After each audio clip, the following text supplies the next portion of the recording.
Thank you, Professor Paresh Narayan.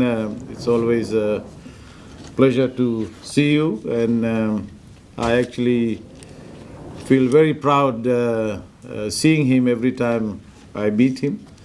He holds the distinction of being the youngest professor of finance appointed in Australia, and a product of the University of the South Pacific, Fiji. Boy from Navua, makes me feel very proud. Professor Titushi Sonobe, Dean of the ADB Institute, Thirulochan, good to see you.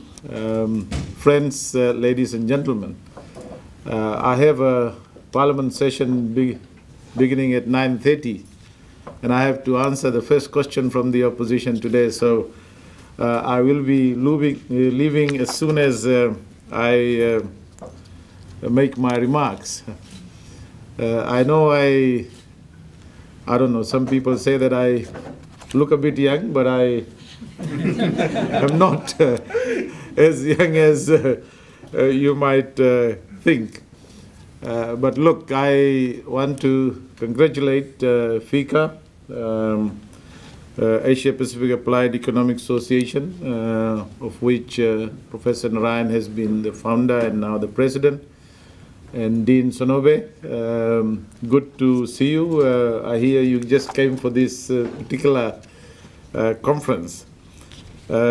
And I want to acknowledge the vision and the pioneering contributions of Professor Narayan, whose work in the Asia-Pacific region, together with the Reserve Bank. I can see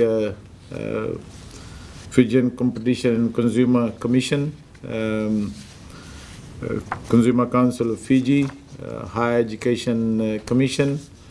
So thank you all, Tertiary Scholarships and Loan Scheme, for working together, because there is nothing like getting research transformed, communicated to the policy makers. The research policy interface is critical. You could do a lot of research.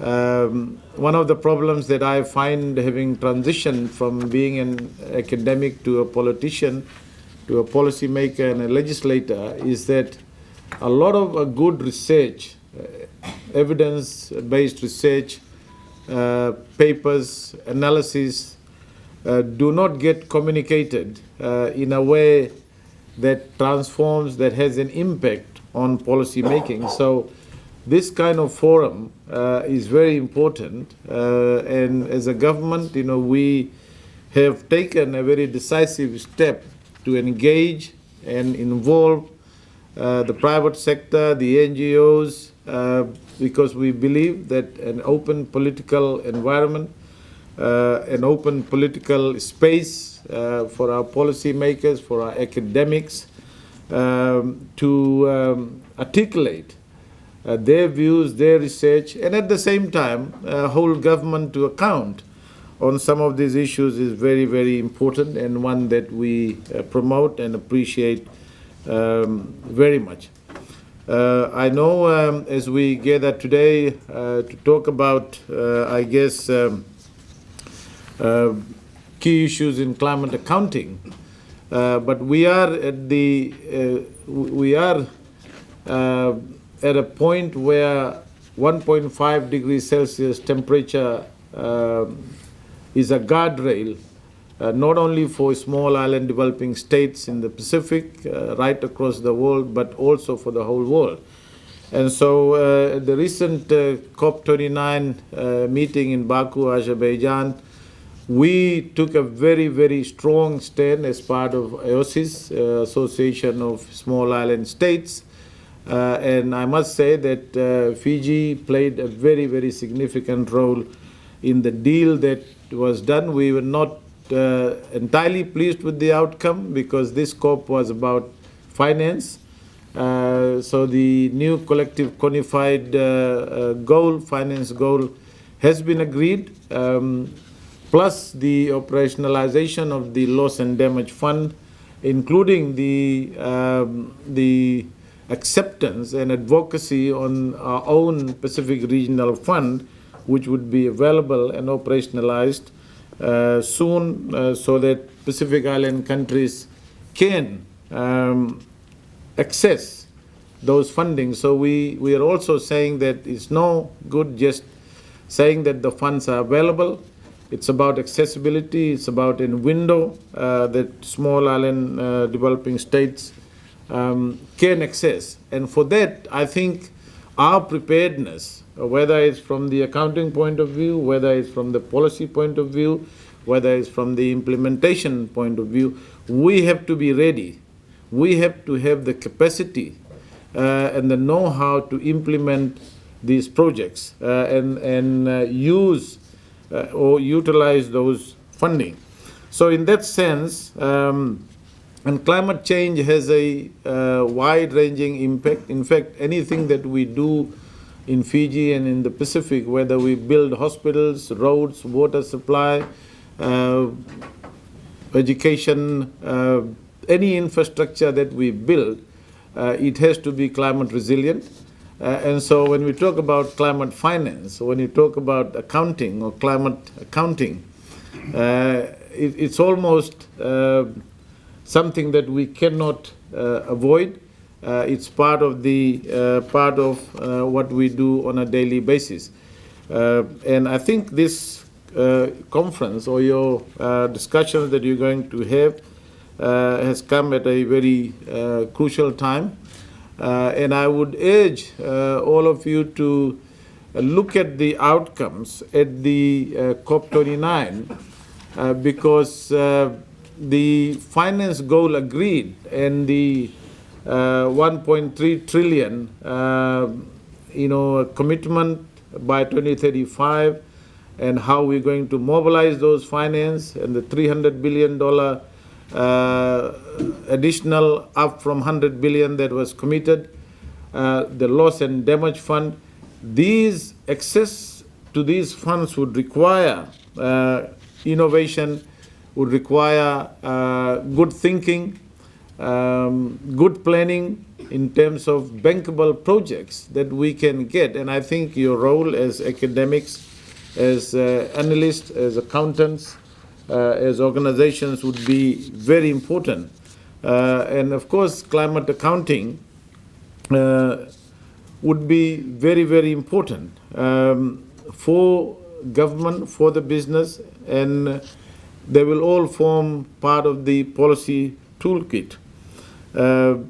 Climate accounting, whichever way you look at, will help us measure, monitor, and report progress towards reducing greenhouse gas emissions, achieving our emission targets, transitioning to cleaner practices. We agreed at COP29 on the Fiji launched this carbon roadmap, and now we have a framework where we can trade carbon internationally. And of course, there are still issues in terms of pricing and how we can translate that into real policy actions at home is going to be important.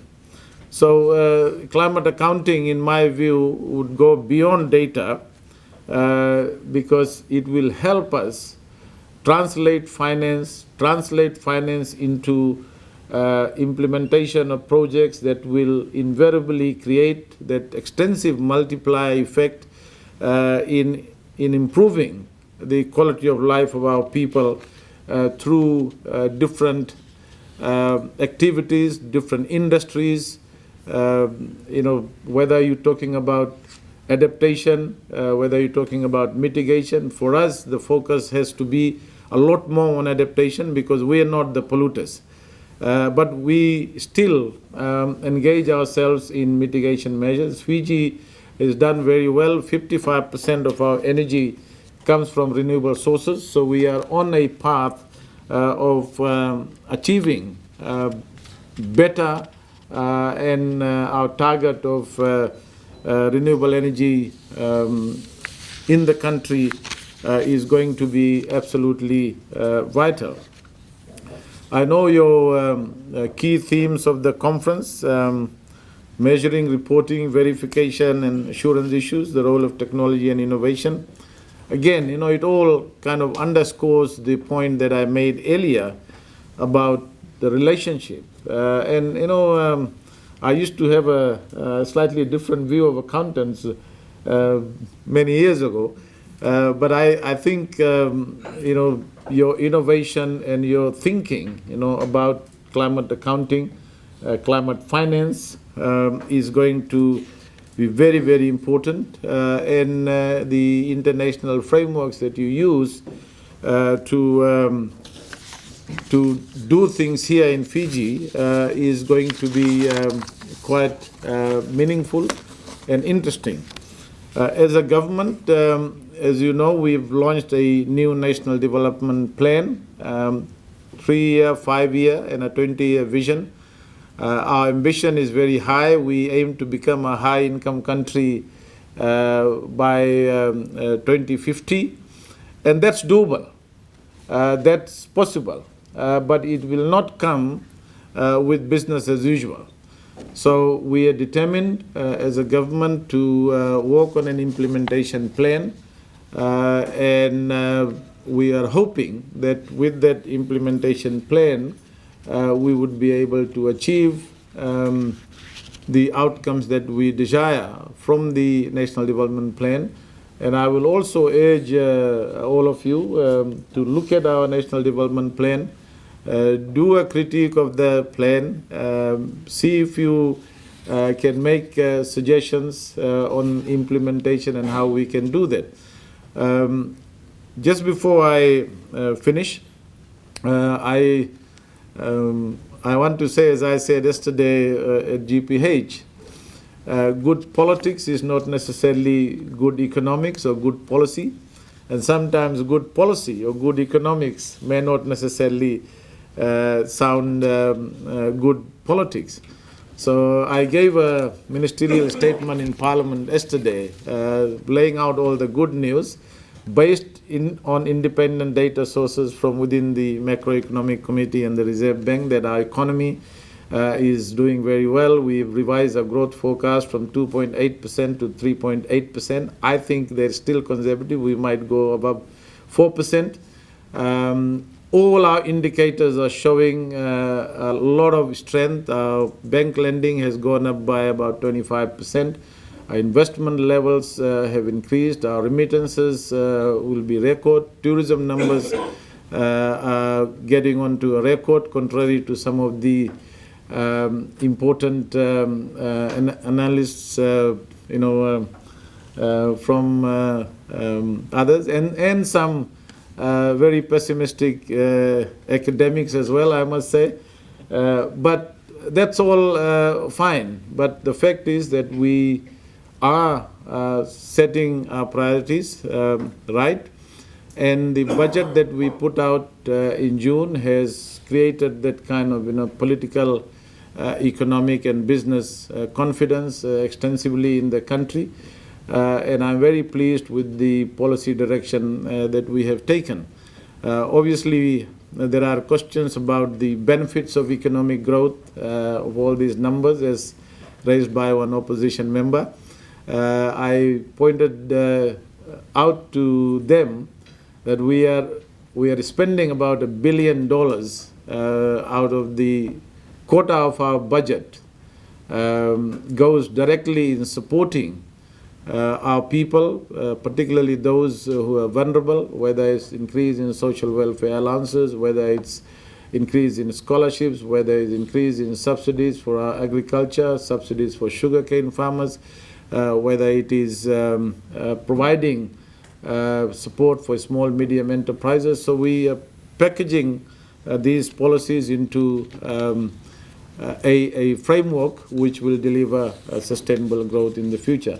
So the last bit of what I said is from a politician. The first bit was from an academic. But as I said, it's always a pleasure to come back to to speak to great minds like all of you, and sometimes I feel whether I made the right decision to get into politics, or I should have remained as a professor. I try and do few things here and there with the colleagues, but look, it's a pleasure to be here, and I welcome Dean Sonove in particular. Thank you for coming over, and thank you for your support. FICA, thank you for your leadership and your confidence in the country and the policies of the government. But also congratulate all of you and thank you, and I hope you have a very productive and meaningful discussion after I leave. Unfortunately, I would have loved to stay back and listen to some of you, but as I said, I have to answer a question in Parliament. Thank you, Vinaka Vakalevu, Dhanyawad.